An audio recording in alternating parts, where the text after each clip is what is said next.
Alright, hey guys, welcome back to another video on the Flow of Consciousness YouTube channel. Let's do it back like in the old days because I didn't bring my tripod and my camera, and I'm currently staying at the Airbnb host, and he left for, I don't know, like a long time, so I can't enter the house. But I brought my computer, so luckily I have it with me. So I want to start off by thanking everyone who joined me for the live stream yesterday. I had a fantastic time. It was so good to just be talking to all of you and having a good time with all the people here in Italy, in Venice. It was just so amazing. Like, you guys absolutely made my night, and I want to thank everyone who showed up. Now, one of the questions that got asked was whether I would consider myself a late bloomer or not. And I think it is a great question because I can definitely relate to that. I would consider myself partially a late bloomer because I was a very fast teenager, in a sense. Like, I grew up becoming a teenager very fast. Like, I mean, physically, right? Like, my physical markers, pubes, testosterone increasing, sexual interest in girls, all these things, they started very, very early with me. Like, when if I remember correctly, when I was 10, kind of like 10, 11, it started. I was the first in my class. I was definitely the first in my class. So I was very early sexually interested in girls and relationally interested. So I was also very quick to experiment with that. I had my first intimate experience when I was 14. So I was very fast with those things. But then in high school, around 14, 15, I got into another relationship. So I had a relationship when I was in elementary school, and it lasted for like 2-3 years. And I would consider that a really nice relationship, actually, even though it was very young and naive. It was one of my favorite ones, if I'm maybe honest with you guys. It was very, very innocent and very beautiful. But then, so in high school, I got into a second relationship, but that ended up very badly. It's a long story. I will probably expand on this in another video one time, but right now I don't want to expand on that too much. To keep it short, it was a very bad breakup, and I got into a severe depression, actually, that lasted all my high school years. I was struggling with a clinical depression, actually, and that turned into an eating disorder, and like, it was like a mix of a lot of different mental problems, mental issues, if you will. And that caused me to kind of like miss out on a lot of things that usually teenagers do, right? Like partying and going crazy and drinking a lot of alcohol and experimenting and doing all kinds of crazy stuff. And I didn't really do that because I was just too afraid. I was too anxious. I was too trying to control my environment, and I couldn't really deal with the chaos that this experimental phase really characterizes, right? This is something that gets characterized by this experimental phase, and I was just too afraid to do that. So in that sense, like the experimental phase, partying and exploring stuff and doing all kinds of crazy, thoughtless things, I didn't really engage in those behaviors. And in a later time in my life, I felt like I totally missed out. And once I recovered from my depression and my eating disorder, I started to experiment with these things, and I felt like, damn, there were so many things that I really missed out on, kind of. And I felt like I had to make it like a catch up, you know. I had to catch up with everything that I missed. And so I did that. I actually did that for a few years, even maybe 4 or 5 years. And that's when I got into traveling, and I went to all kinds of crazy parties, and I met craziest people, and, you know, I found myself in really insane situations.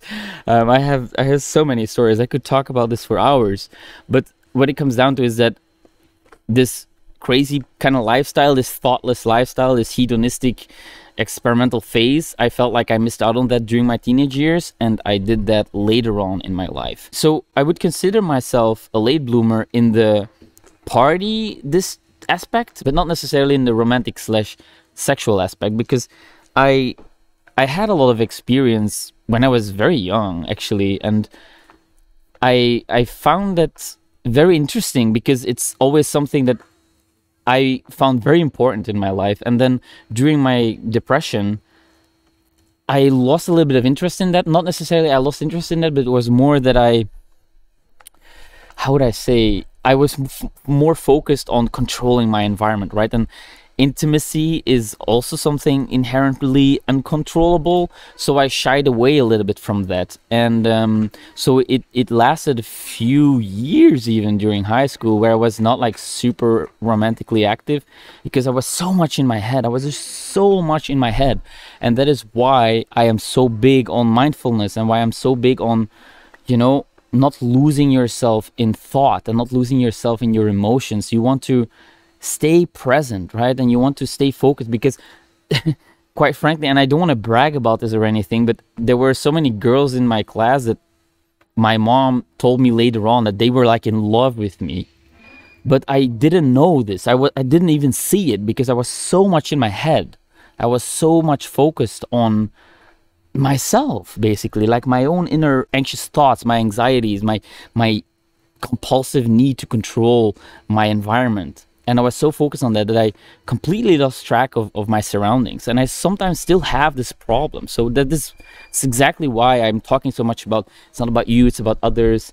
It's really important to be in the present, to stay focused, to practice mindfulness, because you can lose so much valuable time and so many valuable experiences because of that. Life is just passing you by, and that is not good. It's really not good. It's such a pity. That's definitely something that I would consider my biggest regret, or something, if you will. Or even though it's not a regret, because it taught me so many things, right? And it made me into who I am today.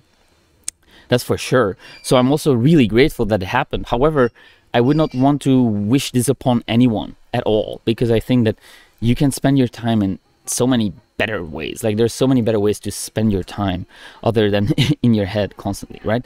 So the experimental phase, the really reckless, hedonistic experimental phase that you usually have in your teenage years, I didn't have that, and I had it later on in life. And so now I came at a point in my life where I feel like I've had enough of that. I've had a long enough time to experiment and to actually, you know, try out things and to feel what it's like to be at the crazy parties and to be surrounded by the models and the bouncers and the drugs and the loud music and the whatever crazy situation you can imagine yourself in.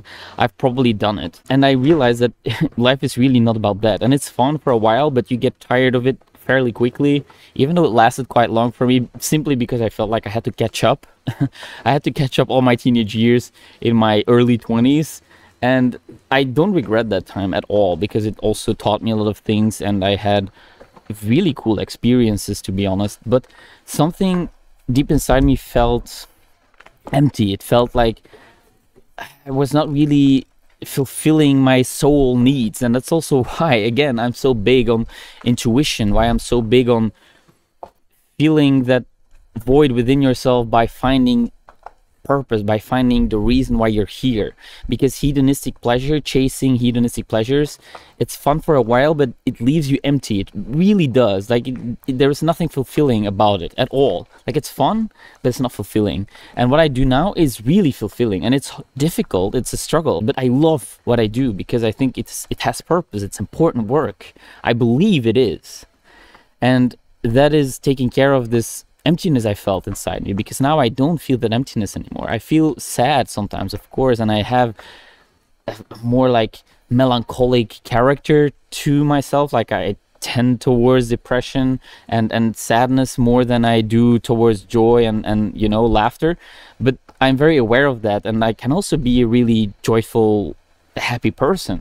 But my personality has more like an inclination towards sadness and melancholia, because my dad, for example, he is also a very melancholic person, and I think I got a lot of that from him. It's not a bad thing.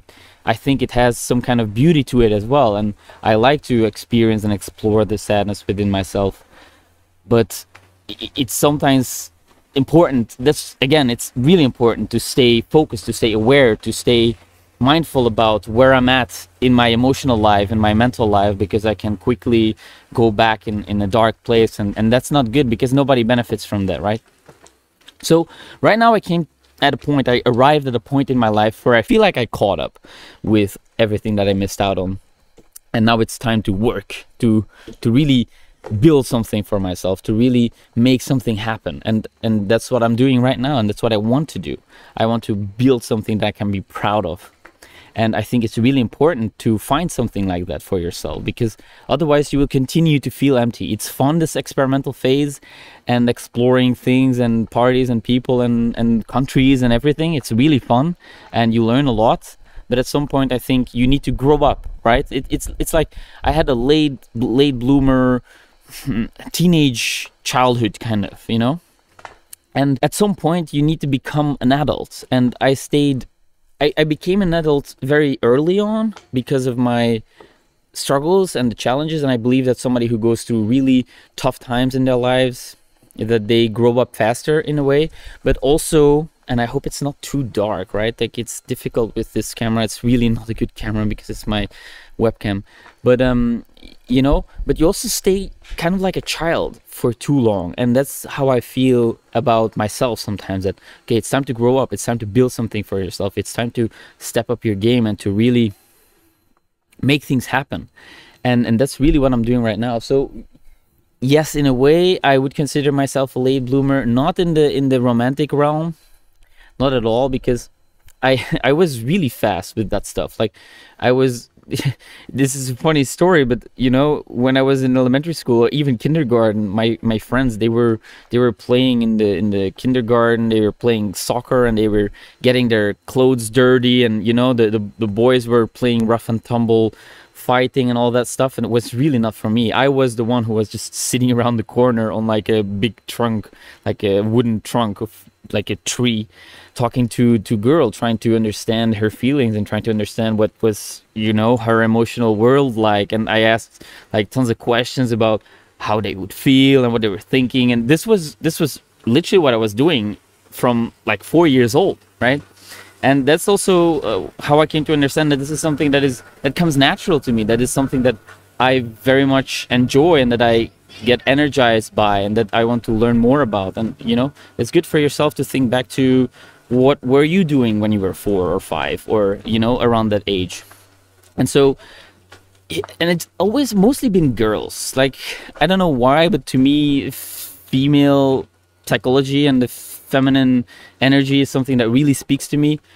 I find it very intriguing, and you know, masculine energy is more purpose driven and more stern and more, how would I say, predictable in a way.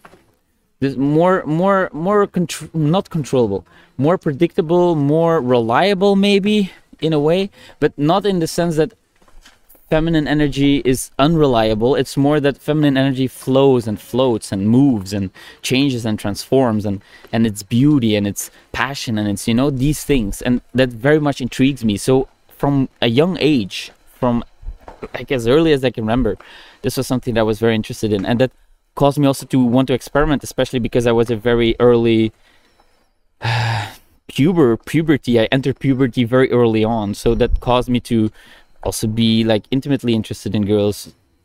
I was one of the first in my class.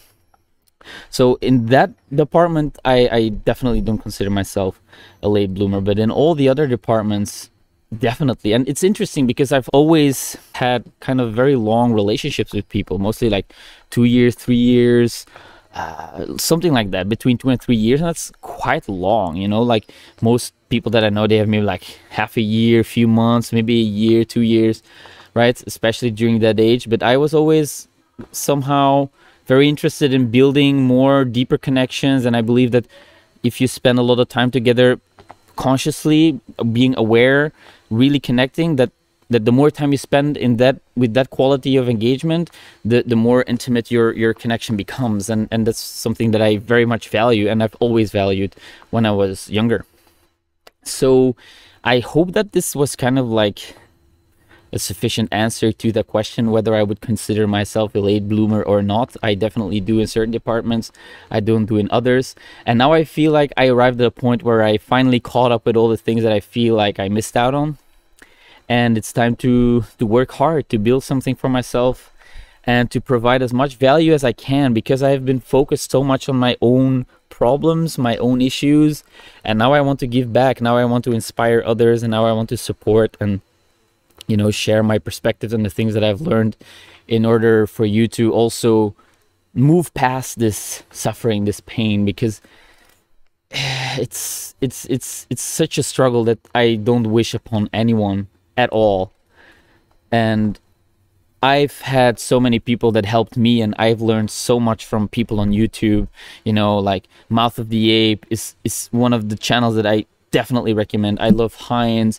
I learned a lot from fitness channels as well, SSD Able, Sustainable Self-Development, Matt Ogus, even like all these people, actualize.org, Leo Gura. Oh my God, this guy taught me so many things, right? And I find it so inspiring that these people share their knowledge, and I always support them. Also, like financially, I buy their products, or I support them on Patreon, simply because they've given me so much value for free, and I find it incredible that these people do that. So I want to support that, because I think they help me so much, right? A psychologist, they charge you 50 euros an hour, more than $50 an hour. That's a lot of money, and I saw a lot of therapists in my life, right? But they never actually helped me as much as the people on YouTube helped me, because they were so much more relatable. They were so much more going through the things that I went through, and their wisdom was applicable to my situation. And that's where I learned the most, and that's where I got out the most value. That's where I really connected with these people and with the things they talked about, and that was so valuable to me that I felt like I want to give back to them, and I want to do something similar, because they changed my life, and I want to change your life by doing this, by doing the same as they did. They inspired me to do this, and that's hopefully something that I can do for you as well, right? Like just sharing my perspective, the things that I've learned, the things that I've gone through, and the lessons that I learned from that.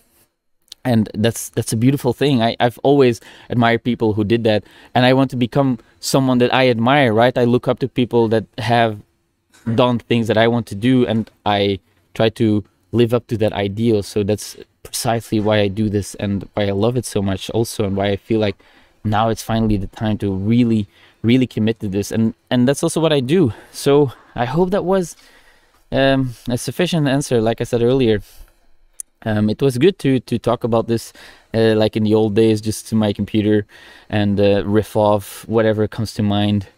And it was good fun. So thanks a lot for being here with me. Thanks again for joining me on the live stream.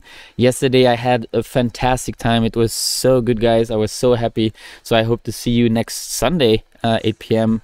I will do another one, and I hope to see you there. So thanks again for being here with me. Thanks again for your attention. I hope you learned something today. I hope it was inspiring. And as always, thank you so much for watching, guys, and I'll see you in the next video.